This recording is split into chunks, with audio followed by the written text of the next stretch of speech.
చూస్తున్నాము. ఏపీలో ఎండ దెబ్బ తీవ్రతగా ఉంది. ఇటు రాష్ట్ర వ్యాప్తంగా బగ్గుమంటున్నాయి ఎండలు. ఒకే రోజు రాష్ట్రంలోని వేరువేరు ప్రాంతాల్లో 21 మంది మృతి చెందారు. విజయవాడలో వడదెబ్బకు ఒకే రోజు 10 మంది మృతి చెందారు.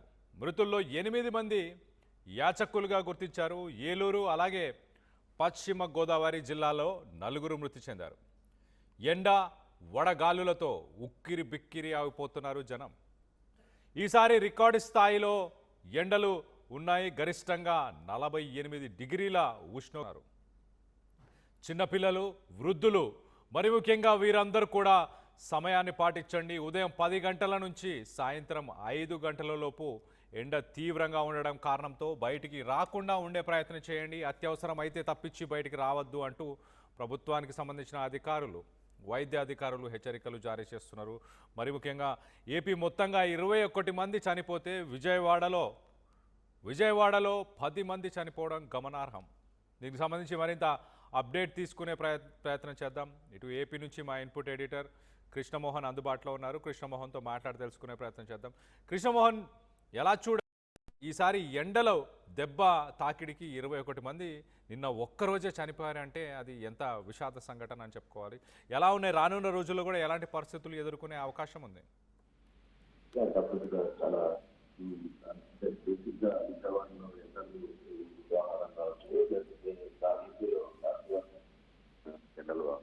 ఎండల తీవ్రత కావచ్చు. ఒకసారి కానీ చూసుకుంటే ఒక విజయవాడలోనే నిన్న 10 మంది చనిపోయారు అనేది అధికారుల అంచనా లెక్క. దాంట్లో చాలా మంది యాచకులు చనిపోయారు. తర్వాత రోడ్డు మీద చిన్న చిన్న పనులు చేసుకునే వాళ్ళు చనిపోయారు. దాదాపుగా 48 డిగ్రీల వరకు ఎండ తీవ్రత విజయవాడలో గరిష్టంగా అనుమతి. దీంతో రాష్ట్ర వ్యాప్తంగా చూసుకుంటే వెస్ట్ గోదావరిలో 4, ఇతర కడపలో 2, ఇట్లా మొత్తం మీద 21 మంది రాష్ట్ర వ్యాప్తంగా చనిపోయారు. ఒక్క విజయవాడలోనే 10 మంది చనిపోయిన పరిస్థితి చాలా క్లియర్ గా అధికారులు అంచనా వేస్తున్నారు. 21 మంది చనిపోయినట్టుగా ఒక అంచనాకి వస్తున్న పరిస్థితి.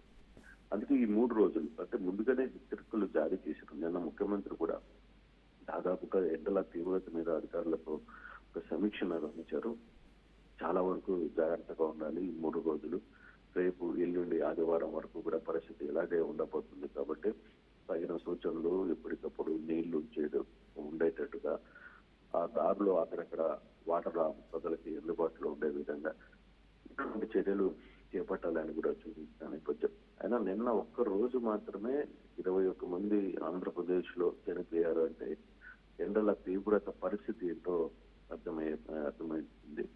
ఒక విజయవాడ నగరంలో అయితే 48 డిగ్రీలు నమోదైన నేపథ్యంలో అసలు రోడ్ల మీదకి రావాలంటేనే జనాలు భయపడుతున్నారు. అందుకే ఈ 2 రోజులు పిల్లలు కావచ్చు, లేక పెద్దలు కావచ్చు, వయసు మీరైన పెద్దలు కూడా మీకు ఏదైనా పని ఉంటే తప్పితే బయటికి రావద్దు, ఇళ్లలోనే ఉండండి అని అధికారులు కూడా చూస్తున్న పరిస్థితి అయితే ఉంది.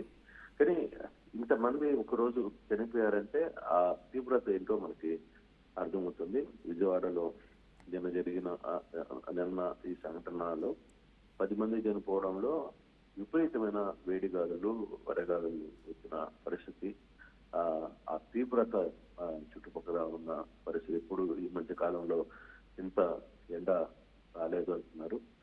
ఇంకా రాబోయే రోజులు కూడా ఇంకా కొంత ఎండలు ఉంటాయని చెప్తున్న నేపథ్యంలో 3 రోజులు బయటికి రావద్దని కూడా అధికారులు చెప్తున్న పరిస్థితి. Kalyan. Right Krishnamohan, thanks for the latest update. మొత్తం మీద విజయవాడలో వడదెబ్బతో ఒక్కరోజే 10 మంది మృతి చెందారు. మృతుల్లో 8 మంది యాచకులుగా వాళ్ళని గుర్తించారు. ఒక 2 మాత్రం సామాన్య ప్రజలు కావడంతో మొత్తానికైతే ఈ విషయం బయటకు తెలిసింది. ఏలూరు, పశ్చిమ గోదావరి జిల్లాల్లో కూడా 4 మృతి చెందారు. ఎండ వడగాడులతో ఒక్కసారిగా జనం ఉక్కిరి బిక్కిరి అయిపోతున్నారు. గత వారం ఒక్కసారి మీకు చెప్పే ప్రయత్నం చేస్తా. పిడుగురాళ్ళ, పల్నాడుకు సంబంధించిన పిడుగురాళ్లలో 47.6 డిగ్రీస్ అంటే సుమారుగా 48 డిగ్రీలు నమోదైంది పిడుగురాళ్ళ. పల్నాడుకు సంబంధించి డిస్ట్రిక్ట్ పల్నాడు జిల్లాలోని పిడుగురాళ్లలో. మరోపక్కన తెలంగాణలో కూడా ఇదే తరహాలో అత్యధిక ఉష్ణోగ్రతలు నమోదవుతున్నాయి. ఒకసారి తెలంగాణలో మనం చూస్తే దిలావర్పూర్, నిర్మల్కి సంబంధించిన జిల్లా, నిర్మల్ జిల్లాలోని దిలావర్పూర్లో 46.5 డిగ్రీస్ 46.5 డిగ్రీల ఉష్ణోగ్రతలు నమోదయ్యాయి. తెలంగాణలోని హన్మకొండలో కూడా 46.4 డిగ్రీలు, హన్మకొండలో కూడా అత్యధికంగా 46.4 డిగ్రీలు. తెలంగాణలో మరొక ప్రాంతం మంచిర్యాలకు సంబంధించిన కోటపల్లిలో 46.3 డిగ్రీలు, మంచిర్యాలలో కూడా 46.3 డిగ్రీస్. అలాగే ఆంధ్రప్రదేశ్కి సంబంధించి కృష్ణా జిల్లాలోని కంకిపాడులో 46.1 46.1 డిగ్రీస్. రానున్న రోజులకు గాను ఒకసారి రానున్న రోజుల ఉష్ణోగ్రతలు కూడా చెప్పే ప్రయత్నం చేస్తా. ఆంధ్రప్రదేశ్ ఒకసారి చూస్తే ఆంధ్రప్రదేశ్ ఏపీ మెట్రలాజికల్ సెంటర్ చాలా క్లియర్గా ఆరెంజ్ అలర్ట్ని జారీ చేసింది.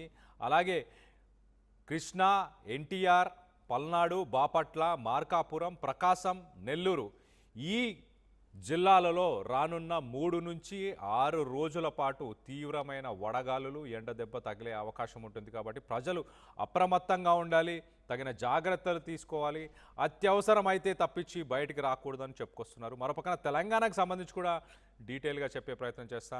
తెలంగాణ ఒక్కసారి చూస్తే ఉత్తర తెలంగాణ అలాగే ఈశాన్య తెలంగాణకు సంబంధించి northern and eastern districts will continue to bear the brunt of extreme weather. So రానున్న రోజుల్లో ఉత్తర తెలంగాణ అలాగే ఈస్టర్న్ డిస్ట్రిక్ట్స్ అంటే మనం మొత్తంగా ఒకసారి చెప్పుకుంటే ఆదిలాబాద్, నిర్మల్, నిజామాబాద్, కరీంనగర్, వరంగల్, నల్గొండ అలాగే ఖమ్మం ఈ పరిసర ప్రాంతాల్లో భద్రాద్రి కొత్తగూడెం దాకా ఈ జిల్లాలలో రానున్న రోజుల్లో ఎక్స్ట్రీమ్ వెదర్ కండిషన్స్ ఉండబోతున్నాయి.